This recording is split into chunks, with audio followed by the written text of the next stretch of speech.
Let's go for it. Let's go for it. All right. We're rolling. So let's start this out by talking about what you guys are doing together. Why do you think the video has gotten such traction online? I think because it hit all the key points.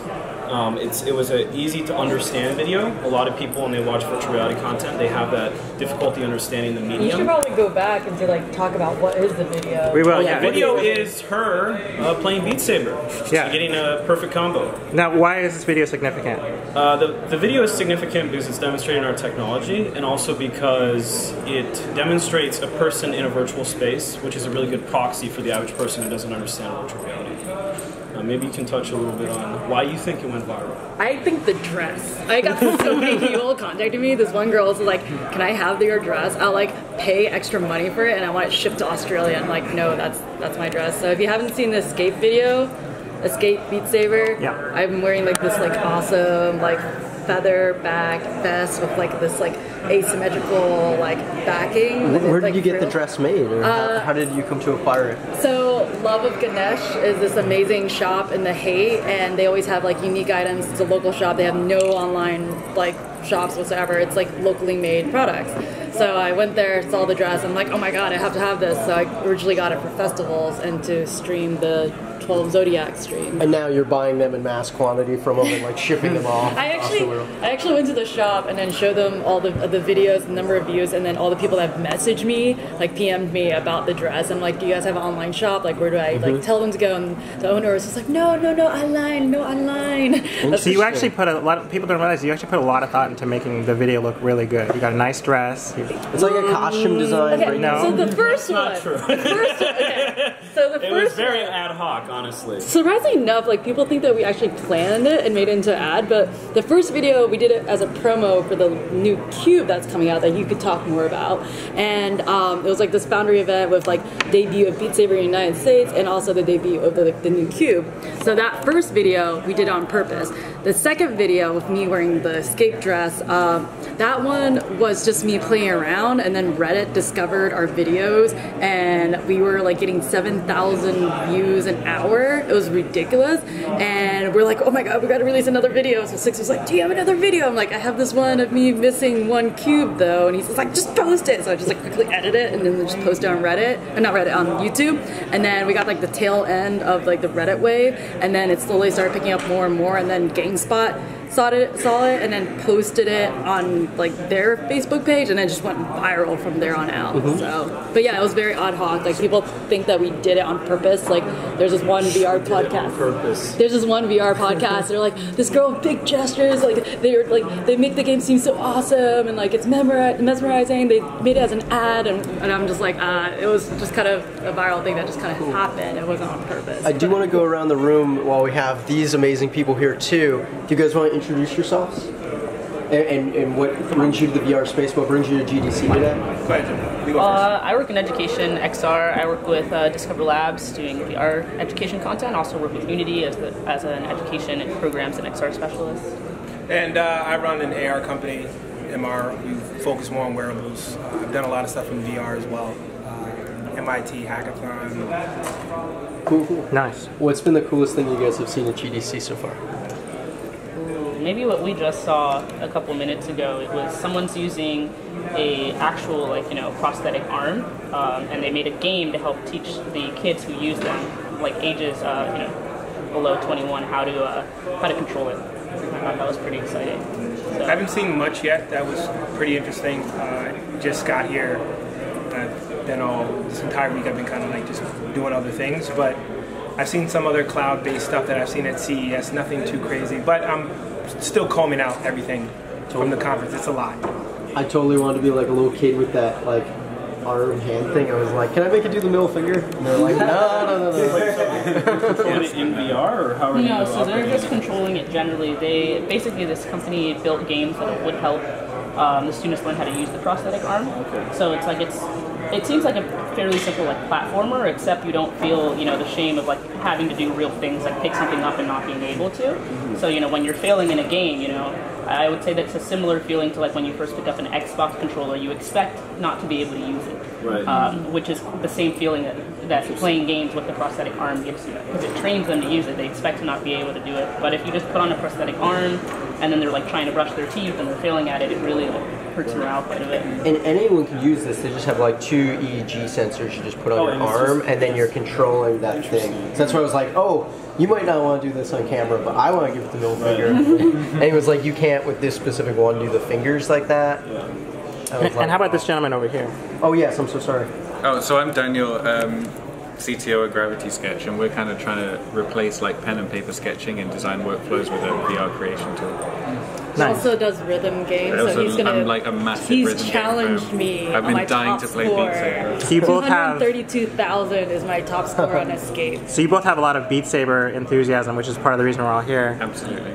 I haven't got to play it yet. So I think one of the really cool things about Beat Saber and why people enjoy it other than the fact the awesome music is the fact that mechanics are relatively easy to understand. And I think one of the biggest challenges with a lot of VR experiences is you go in there and a lot of the people who are not accustomed to virtual reality, they go in there and the first experience is like, oh my god, what is, like, I'm in a virtual world. And then it becomes, okay, I have to understand these mechanics. And a lot of these experiences that are being created right now are creating mechanics that are very complicated for people to understand. And so what I think is really important with the stage of where we're at in virtual reality is to create experiences that have mechanics that the average person can understand. And then, like, as virtual reality becomes more and more accessible, then I think the more complicated mechanics will be, it's kind of like when kids first use the iPad or iPhone, right?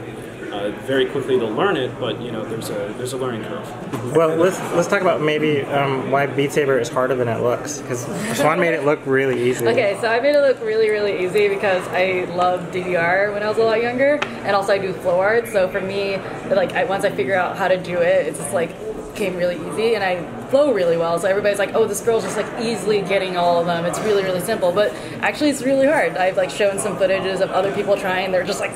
And the other thing that's really funny is VR is such a new concept that in one of the levels there's like a wall that comes at you and you have to duck, and then people don't duck. Like, I remember this one girl got hit by the wall, and then you lose sound if you get hit by the wall. And she's like looking around, and I'm like, duck! And she's like, wait, what's the buttons for ducking? And I'm like, you physically duck because you're in VR. And she was just like, what buttons do I press for duck and jump? And we're like, no. I'll say this: when I first tried it, I definitely was like kind of caught off guard. I'm like horrible with dancing and rhythm. Like, I can go salsa dancing lessons a million times, will never know how to do it. But I did do it yesterday, the Beat Cube, and I wish I had your device there because I would have been like challenging you with the high score. Wait, you did do it. Wait, I think you have already tried Beat Saber, right? Yeah, and Gemma did. Yeah, everybody has tried Beat Saber already. Yeah. What do you guys think of it? And the game hasn't come out. It's coming out when? Does anybody know when? April, and then your device is also hitting the market soon, right? Yeah, we're starting pre-orders soon. There's making hardware in China takes a little time.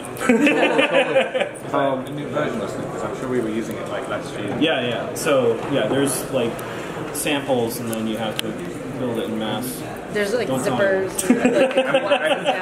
I want to go back to something we were talking about earlier, and you were saying like about the simplicity of the mechanics. And I think one thing that we kind of, I'm not disagreeing, but like the thing that's different here is this has actually been spread through a video medium rather than through actually playing it. Like, it doesn't matter how many people you put a headset on with even really simple mechanics. Like, that doesn't mean that people are going to understand it by watching it through a video. Oh, absolutely. And so I think that is the thing that actually makes Beat Saber even better for this kind of communication of VR, and that you just, it's so obvious. There's some cubes and you slice them, and like that translates really well to video. And one of the hardest things of explaining VR is explaining it to someone who's never put a headset on. It's one of the biggest challenges for us. Like, Gravity Sketch is amazing, but when you first put a headset on someone, they've got these weird like bricks in their hands, and then there's a million different buttons on it that they can't see their hands anymore, and like there's just so many different layers to get over, like that aren't even our fault. So before you guys head out, would you just tell us what did you think about Beat Saber, and maybe give us your impression of it? Well, it was a lot of fun. I mean, I like to dance, and I love games that are like tempo run that just like sort of go on and on. So I thought it was a lot of fun. So, Michael? I loved it. I played it a few times. Haven't beat Swan's score yet. Stopped trying. But no, I loved it. I'm super interested when it came out. I thought that I knew it was going to be a really good hit because it doesn't just tap on the gaming industry, but it's also the music industry. you can talk about licensing, and you can go completely down that realm too. So I think there's a lot of good tie-ins. You can gamify it, you can put leaderboards, you can put cubes next to each other. So there's a lot that you can do with it for the beginning, and you know, buy his cube. I feel like it's underpriced, which I'll talk to him about that later only on. 3,000, right? Yeah, that's gonna go up. It has a bad. I know, and it has lights and all these things. One last question for you guys. If you could take any song into Beat Saber and do it, what would it be? Because that's immediately what I thought, is I want to bring my own iTunes playlist. Daft Punk, and then it makes the game unlimited. Around the world? Literally just thought about Harder, it. better, faster. Harder, better, Or faster, aerodynamic. That entire album. So Michael Jackson, Beat It. I do like maybe? a Kendrick Lamar. Maybe like Oh yeah, that would be perfect. like a nice, So- like a nice Beat Do you It. two want to promo a company or a project? Kind of still in stealth. Okay, You'll see me later. cool. Cool. When he comes out of stealth, it's going to be Michael everywhere. You guys maybe at the mixer there All tonight. right, we'll see you guys later. Thank you guys. So I want to talk a little bit about Gravity Sketch. So when so Swan is a performance artist, and you had a performance artist doing Gravity Sketch. Can you tell us about that, maybe? And so Swan, I guess we're looking forward to Swan getting a copy in the mix in the Liv Cube over here. I'll stream that out. What's going on? Streaming out Gravity So, Sketch because I haven't tried it We're yet. gonna do like performance art with Gravity Sketch, but you've had experience with that in the past. And how was that? I mean, we had, like, this was a long time ago, basically, when we were just kind of feeling out what Gravity Sketch was, where it sits in the world, how we can make something that really is meaningful to people. And we ran a Kickstarter, basically, and for that Kickstarter, we took some videos of all sorts of different people who might think Gravity Sketch is awesome, got some feedback and all sorts of stuff.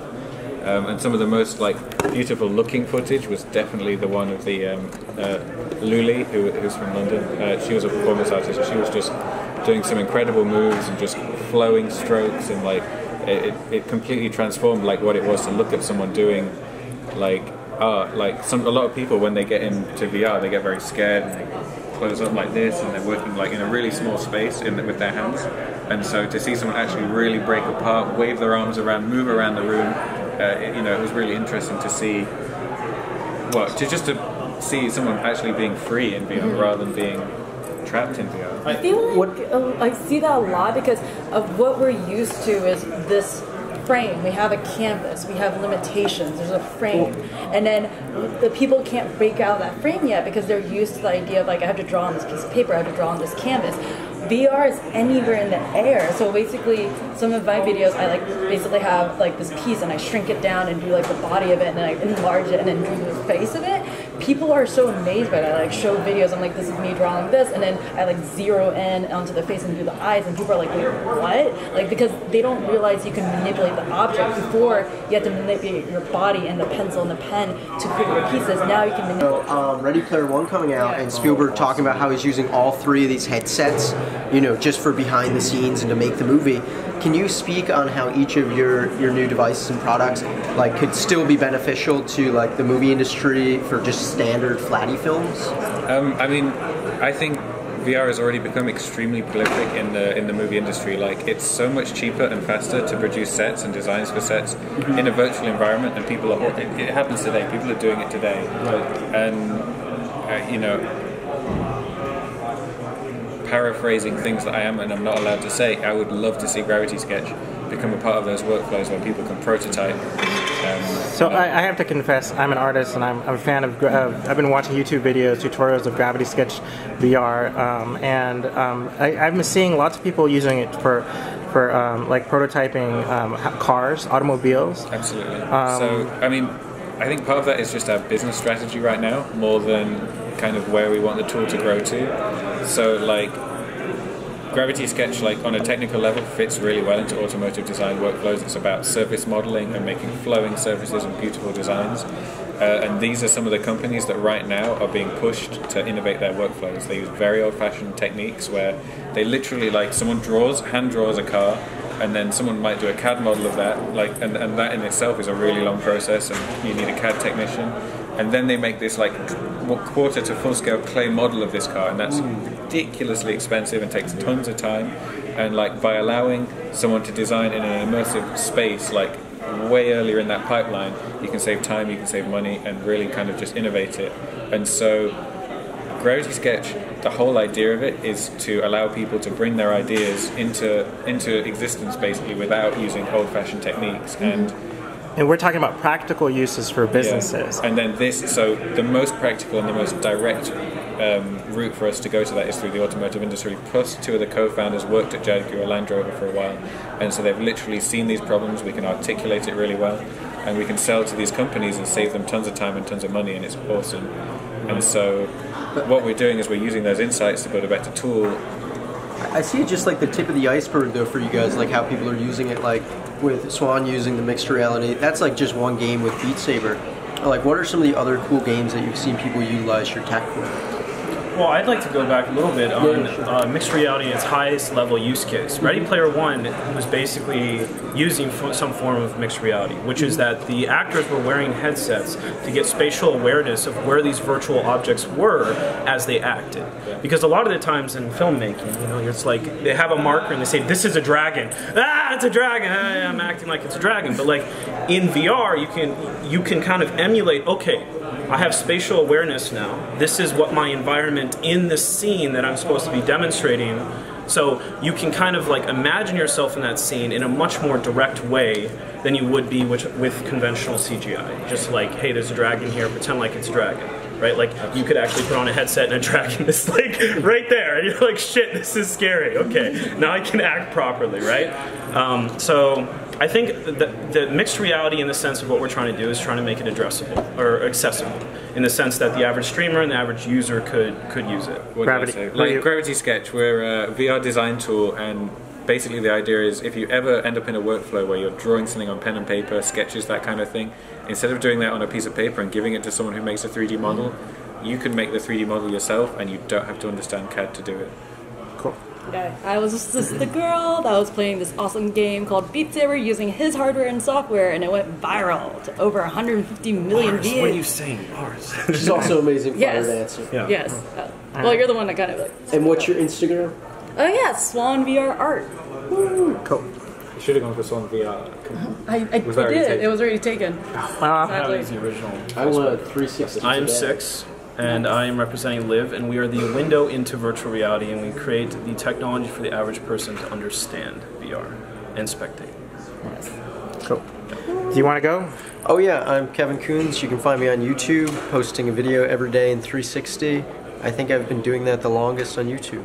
Yeah, and Kevin has recently joined yes. my crew here, Silicon Valley Global News. So, Global News, Silicon Valley Global News. You can find my Medium articles, go into there. I'm not much of a writer, so Micah drew me into Medium, and this is the first time I'm actually like taking my words to paper. You can find what we're working on at svgn.io or siliconvalleyglobalnews.com. Find us there.